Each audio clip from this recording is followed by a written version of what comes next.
Welcome back, beautiful people. You're listening to A Moment of Zen right here on 710 WOR, the voice of New York. I am your host, Xen Sams. Now, up next, we're going to be talking about replacement children with a panel of experts who are going to help us make sense of the matter. But let's cover basics first. Now, most have no idea of the term. At least I didn't until Dr. Robbie Ludwig, a really good friend of mine, texted me about it. Now, most don't even understand the psychological condition of being a replacement child. So here goes. A replacement child is basically a child conceived and born to replace a child who died. But lots of different situations can lend themselves to this term. A person can be a replacement child if they were born shortly after a death, a stillbirth, a miscarriage, or abortion, for instance, born as a surviving twin or multiple, or even being assigned the role to replace a missing person. Now, also, many people may not be consciously aware of being replacement children and may struggle with depression, anxiety, low self-esteem, perfectionism, or survivor guilt. They might not even understand the reasons behind it. But once they become aware of the replacement child syndrome, they may be able to reframe what they have been feeling about themselves in an entirely new way. And here to walk us through it all are four experts, all women, might I add, and we're going to meet the founding members of the Replacement Child Forum. Christina Shilinsky is author of Individuation for Adult Replacement Children, Ways of Coming into Being. Now, her mother was 3 months pregnant with her when her baby brother Wolfgang died of acute appendicitis. She was born 6 months after. Rita Batat is the co-author of the award-winning book, Replacement Children, The Unconscious Script, which delves into the similarities individuals may experience whose family is suffering after the loss of a child. Now, Rita is also a life coach with over 30 years of experience. Then you have Judy Mandel. I hope I'm pronouncing these last names wrong. These last names, I hope they're not wrong. Author of the New York Times bestselling Replacement Child, a memoir. And though she thought she was writing the story of her family, of how her mother saved 3 people on the day an airplane crashed into her kitchen, and how her parents dealt with the grief of losing their firstborn 7-year-old Donna that day. Now, Judy soon realized that she had been conceived as a prescription to heal her mother's depression. And last but not least, we have Dr. Robbie Ludwig, who's a nationally known psychotherapist and award-winning reporter. She received the 2020 Best of Manhattan Award in the mental health practitioner category by the Manhattan Award Program. And she is currently the executive producer and host of Talking Live, and is also the reason we are all here today. She texted me about this topic, as I said, and I was immediately interested. Welcome to the show, ladies. Thank you for having us. Thank you so much. Wonderful to be here. Absolutely. Now, I will start with Robbie. Tell us quickly what made you want to share this with me, because you thought obviously there was something that the world needed to know. Obviously, you know, we have a huge voice on our platform here, but tell us a little bit more from your perspective, how this all makes sense and how it matters in the bigger picture of things. Xen, as you know, I've been in private practice for over 2 decades, and I'm clinically trained, analytically trained, and I had never heard of this concept, the replacement child. And it was through Rita that I started to learn more about this concept and really believe it's something that culturally is going to cut through our consciousness. And why it's so important for us all to understand this concept is because it impacts a person's psyche, it impacts a person's parenting, and really the more we know about this, the better we are at being better mothers, being more developed human beings, and being better therapists. Well, thank you, Dr. Robbie Ludwig. That's exactly, you know, when I started researching it, and I was completely enthralled with all the information that I didn't know existed about that. Now, Rita, I'm going to bounce this back to you. You are the co-author of the award-winning book, Replacement Children, The Unconscious Script, and you're a life coach. What made you really want to dive into this topic? Have you personally been affected, or how does that tie into your book? Actually, it was my story that I was born 18 months after my 14-year-old brother died of a congenital heart problem. And I thought I was the only one. And, you know, different things were happening in my family that just didn't seem to be happening in other people's families. And through kind of almost a fluke, when I was talking to another mother when I was in my 30s, and she was telling me that her oldest child really was not her first child, that her first child had been diagnosed with leukemia. And the doctors at that time said, "You're going to lose this child. Go home and get pregnant." And she did. And, of course, there was no help for her. There was no counseling. And she said that what happened was her first child passed away 10 days before her second child was born. And she said that she had a very hard time bonding with this child. And she said, "This is what happened when I had this child without any help. And I know that I have issues."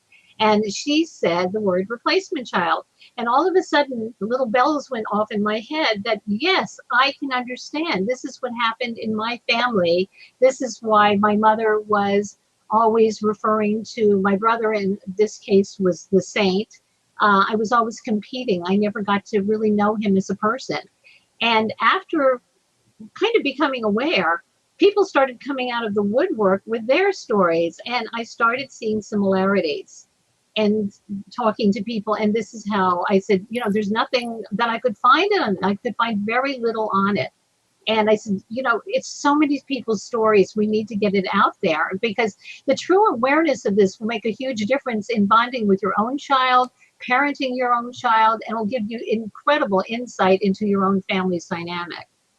Well, this is truly remarkable, even this revelation of this concept and notion of a replacement child, to be able to put it into context and to be able to help families throughout this, because I'm almost feeling like each and every one of us can identify within a certain degrees of separation of knowing somebody who was a replacement child or being affected themselves, or we have different family structures these days. Now I'm going to take this back to Judy, author of the New York Times bestseller Replacement Child, the memoir. Now this is quite an interesting story.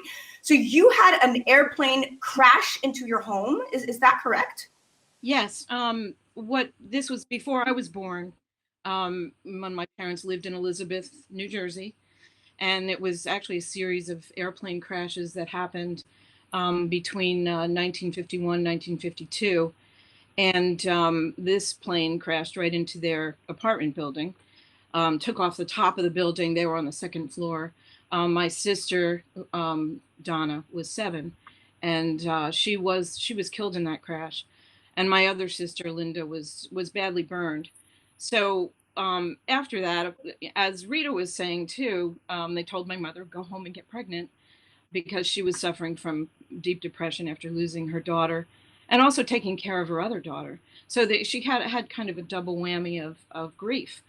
And so I wanted to write that story about really my brave mother she saved not only my baby sister and a friend of Donna's who was in the house, and her own mother, and got them out, and tried to go back in for Donna, but was blocked by the firemen because the floor was about to, which it did right before she was trying to get in there. So many nuances to this. And I knew I was born, because of that. And I knew I wouldn't have been born if that accident hadn't happened. But I never understood what replacement child was until I was writing my book and doing research mostly into grief of losing a child. I was thinking of my mother and my father, which turned out to be even a bigger impact on me. And so I came upon Barbara Kane's, Albert Kane's paper, research into replacement child. The replacement child, they called it a syndrome, I believe. Christina can correct me on that because she's our authority on this. But once I came upon that, I did more and more research, and that became the focus of my book. Come back to you in just 1 second. I do want to get Christina in here because I know that we're hovering at the 6-minute mark. But I have some very, very pertinent questions for you. Christina, welcome to the show. Now, you are the author of Individuation for Adult Replacement Children: Ways of Coming into Being. And you're saying your mother was 3 months pregnant with you when your baby brother Wolfgang died. Now, at that time, obviously, things were very stressful in your life. Can you walk us through how everything kind of changed from that day forward for you and your family?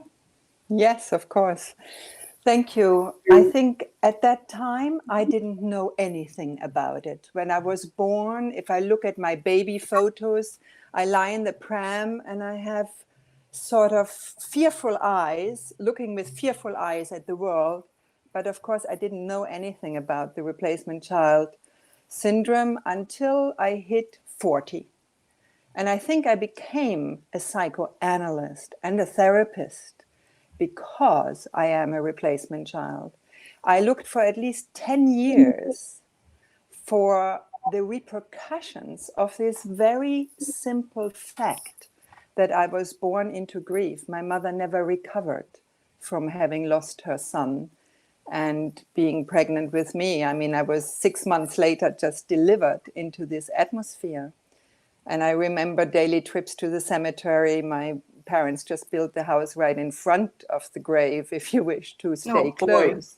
Yeah, it was a very sad upbringing. And what I didn't know is that I didn't feel loved by my mother and that I didn't love my mother simply because we had such a bad start.